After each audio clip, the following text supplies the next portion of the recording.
Je suis Philippe Petitpont, cofondateur et CEO de la société NewsBridge. À NewsBridge, pour illustrer la problématique qu'on adresse, on s'appuie sur un chiffre. Ce chiffre, c'est 30 millions d'heures. C'est le volume d'heures filmées par les médias l'an dernier. 30 millions d'heures, ça fait beaucoup d'heures à trier. Ça fait beaucoup de contenu à raffiner.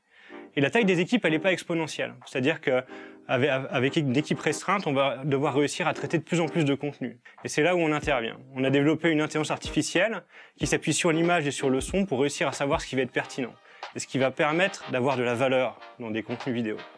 On va s'appuyer sur l'analyse de visage, l'analyse d'objets, donc c'est du machine learning, et également la transcription de l'audio, ce qu'on appelle également le speech to text, et on va corréler toutes ces sources d'informations de façon à avoir une machine qui fonctionne à peu près comme l'être humain, et qui va réussir à pré-trier, à pré-dérocher des contenus de façon à les valoriser.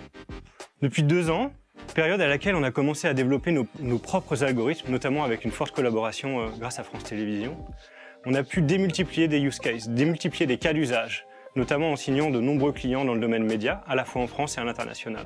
On va être en mesure de traiter 2 types de cas d'usage principaux. Le premier, la valorisation d'un patrimoine existant, d'un patrimoine grossissant quelque part, qui a besoin d'être revalorisé. On a besoin de trouver des images de telle personne en train de parler de tel sujet, de faire de l'investigation. Et cet algorithme fonctionne également en temps réel. Ça veut dire que tous ces cas d'usage sont également possibles en live, sur des compétitions sportives, sur des manifestations, sur des interviews, sur des discours. On va avoir la capacité de publier et de rechercher dans un flux live un passage pertinent, de le publier sur les réseaux sociaux avec des sous-titres et même traduit dans d'autres langues grâce à la traduction neuronale.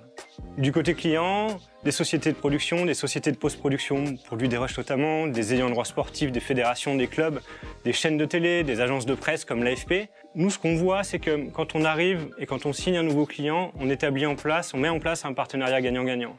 On va commencer à travailler par exemple avec M6 et TF1 sur un cas d'usage qui est précis, par exemple mettons Téléfoot, la fabrication de ces émissions. Et les utilisateurs découvrant cette plateforme, découvrant ce qui est possible de faire avec l'intelligence artificielle, ça va répondre à ce cas d'usage et en apporter des nouveaux.